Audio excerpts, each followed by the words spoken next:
Estamos en esta nueva entrega del ciclo de charlas del Bicentenario con Marcela Ternavasio. Ella es catedrática de la Universidad Nacional de Rosario, también enseña en la Universidad de Itela, en Buenos Aires.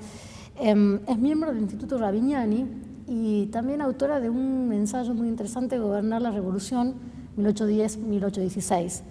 En este particular ambiente del Congreso del Bicentenario de la Independencia Argentina, Ternavasio es considerada una promesa de los historiadores contemporáneos. Entonces, muchas gracias por estar con nosotros y bueno, espero que disfrute de esta entrevista. No, gracias a ustedes y por lo general disfruto de las entrevistas, efectivamente. Y esta va a ser una más, por supuesto que sí.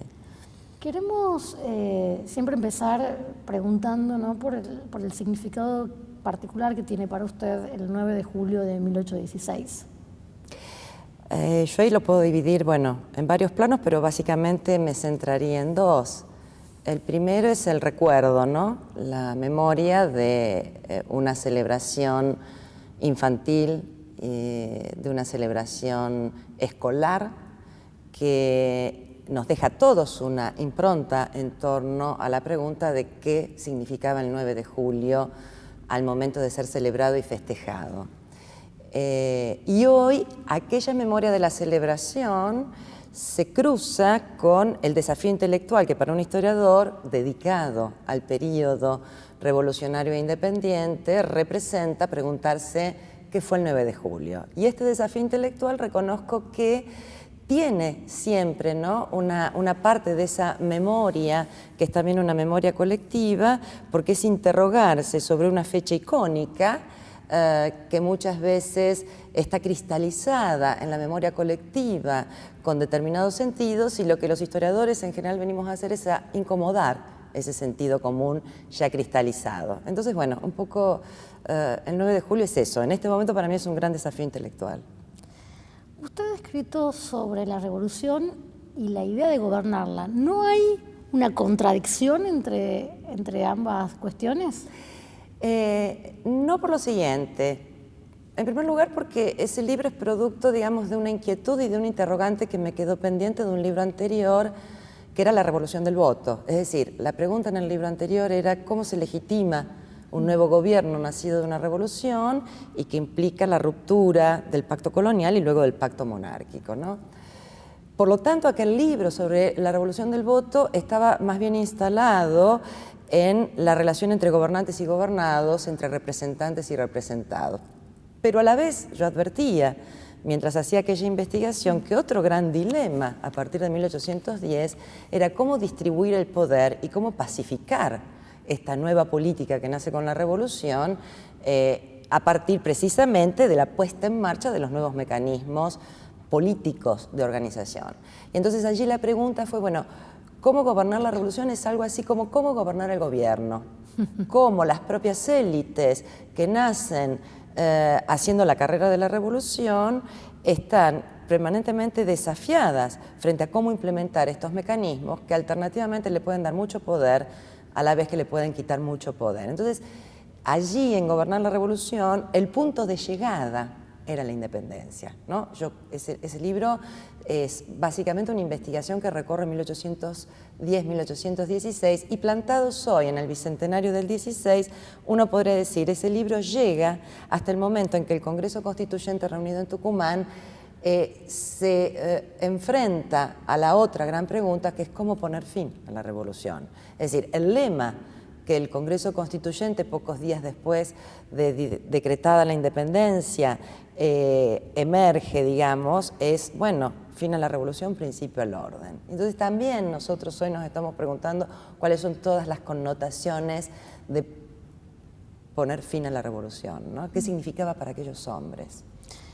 En 1810 tenemos este gran acontecimiento, el 25 de mayo, y luego ahí hay, ¿no?, por supuesto, ustedes, la especialista, lo saben mejor que yo, pero siempre hemos estudiado, ¿no?, cómo comienzan los tironeos entre la fidelidad, la ruptura. Bueno, ¿cuál cree usted que fue el espíritu predominante finalmente? Bueno, sabemos que fue la Declaración de Independencia que concluyó con eso, pero ¿Fue difícil o había ya un consenso generalizado el 25 de mayo de 1810 sobre que había que romper lazos absolutamente con España?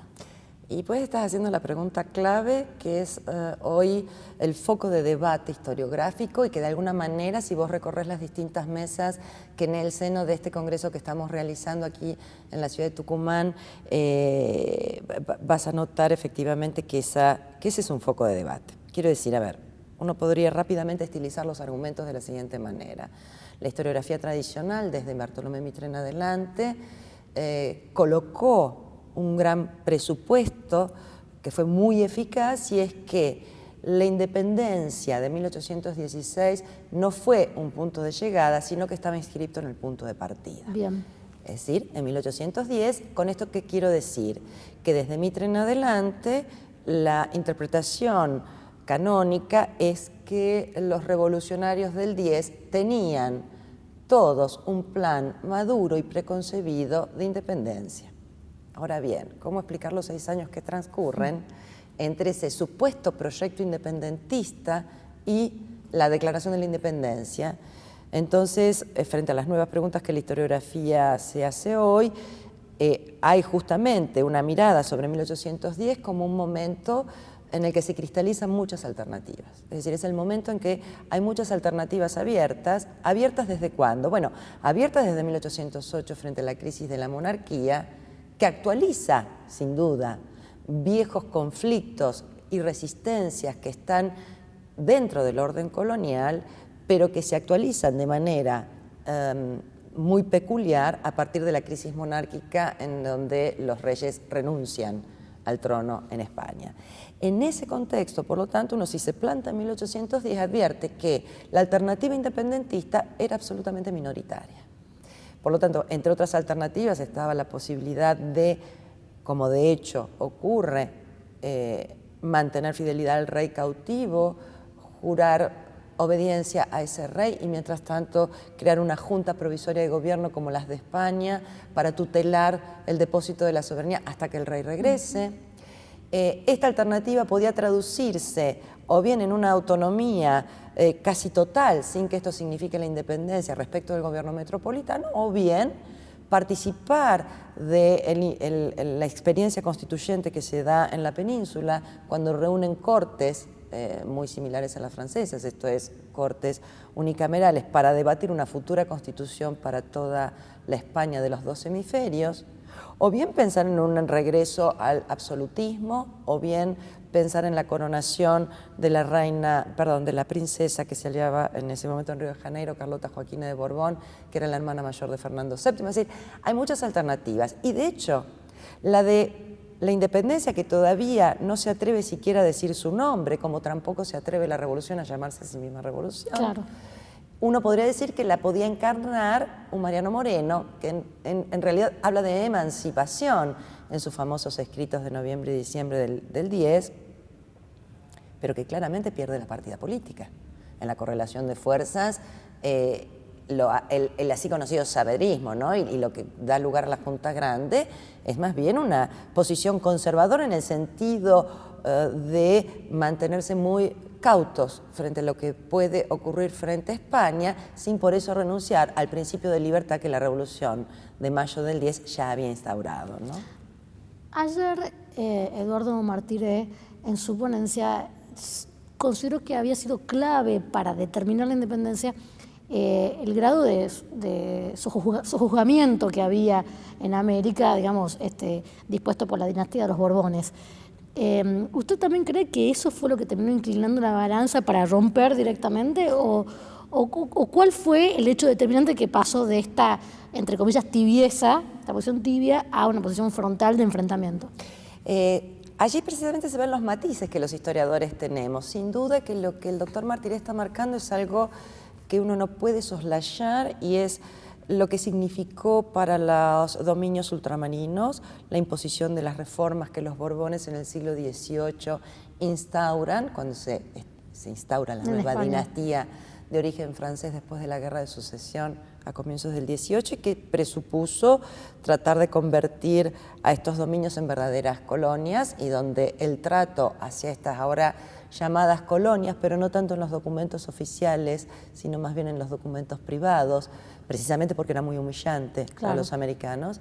Sin duda que eso genera una resistencia importante que atraviesa a todos los sectores sociales, desde los más ricos hasta los sectores más débiles. Genera resistencia, genera revueltas que no llegan frente a este apriete imperial a una revolución como la norteamericana, que nace como producto de un apriete imperial, ¿no? Con las famosas leyes impositivas, el té, etcétera, etcétera.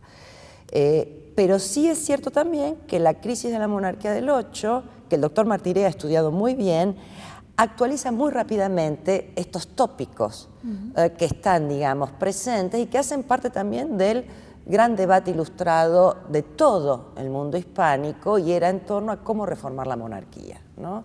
Entonces, en el tema de los 300 años de despotismo es un lema, digamos, que aparece incluso en la propia España, ¿no? Entre estos sectores reformistas y que va a devenir en una revolución cuyo punto de llegada fue la independencia, porque lo que yo creo que ahí marca los cursos de acción política es, punto 1, que los revolucionarios se hacen revolucionarios al calor de la revolución, y punto 2, que la opción independentista se cristaliza a partir de la lógica de la guerra. La guerra es la que en esa experiencia brutal va llevando a esos revolucionarios a optar cada vez más por declarar a un enemigo que al principio no tiene un verdadero rostro de alteridad. Hasta que ese enemigo efectivamente se consagre como el enemigo España y el español, va a tener una secuencia diferente en las distintas regiones, pero que sin duda no está presente todavía en 1810, y lo que creo que va a ir extremando las posiciones políticas es esa lógica de la guerra, ¿no? Marcela, usted en un comentario informal ante esta entrevista reflexionó sobre la importancia de la paciencia para estudiar la historia, ¿no? En este Congreso de Historiadores, y bueno, dado que todos los ciudadanos estudiamos historia en mayor o menor medida, ¿qué significa esto? Pienso que es una cuestión bastante contracultural en un mundo donde todo tiene que ser rápido, ¿no? En general uno podría decir, bueno, absolutamente todas las disciplinas implican paciencia cuando uno es un investigador, ¿no? Dentro de las disciplinas humanísticas o de las ciencias sociales, la historia particularmente implica tal vez un plus de paciencia en dos sentidos. El primero tiene que ver con la labor heurística que nosotros realizamos, y es que para reconstruir ciertos procesos del pasado requerimos acudir a corpus documentales que no están por lo general centralizados en un lugar, implica un recorrido, ¿no?, por una cantidad de testimonios fragmentarios que por otro lado siempre serán fragmentarios. Entonces, recoger ese material y luego someterlo a la crítica hermenéutica y elaborar sobre eso una interpretación que no implica solamente una descripción de ese proceso que hemos reconstruido, implica la paciencia de poder pensar tranquilos, de poder pensar cuáles pueden ser las distintas hipótesis alternativas que ese material nos ofrece para pensar, y ahí hay un punto clave, y es cómo interrogar esos materiales, a esas fuentes que no tienen ninguna magia. Es decir, las fuentes no hablan por sí mismas si uno no les hace una buena pregunta, y ni te cuento si además uno las somete a una pregunta equivocada, o una tercera alternativa, ir con una pregunta que ya tiene una respuesta de antemano. Entonces, la paciencia del historiador es esto, ¿no? A veces somos como pequeños detectives que vamos tratando de reconstruir, sobre todo en procesos revolucionarios, el día a día, cómo circulan las noticias, cómo la llegada de una noticia puede disparar un curso de acción y no otro. Entonces, estar atentos a esa reconstrucción, pues sí, implica cierta paciencia. Me gusta terminar estas conversaciones con una meditación sobre el Bicentenario, que es el tema que nos convoca en el presente. ¿Qué se abre a partir de aquí? Yo sé que hacer esta pregunta a historiadores es complejo porque ustedes por definición miran al pasado, pero ¿qué le dice su intuición, su instinto? está pasando con esto? Yo siempre soy una optimista, ¿no? Sobre todo cuando trato de pensar, digamos, cómo reciclar las herencias del pasado, ¿no? Más inmediato, frente al futuro. Soy optimista ¿en qué sentido? En que creo que siempre las sociedades pueden tener la capacidad de volver a de hacerse las grandes preguntas, ¿no? Bueno, ¿dónde estamos? ¿Dónde estuvimos? ¿Y hacia dónde vamos? O por lo menos hacia dónde queremos ir. Creo que lo que se abre es un momento de gran incertidumbre. Y entonces los momentos de gran incertidumbre pueden ser muy productivos, porque los momentos de gran incertidumbre obligan necesariamente a regresar a hacerse nuevas preguntas. Y creo que en este punto hay un desafío frente a nosotros como sociedad y frente a nosotros como historiadores y como intelectuales, a no quedar anclado a viejas preguntas, a no quedar anclados a preguntas que ya tienen respuestas de antemano y a poder hacernos, como tenemos que hacer siempre los historiadores, en este caso como sociedad, hacernos nuevas preguntas para tratar efectivamente de ver cómo pacificamos los conflictos y cómo mientras pacificamos los conflictos somos capaces de pensar en un colectivo que no intente anular la incertidumbre, pero que sí pueda hacerla productiva. Creo que ese es un gran desafío. Muchas gracias, Marcela, por su tiempo y por sus consideraciones. No, gracias a ustedes.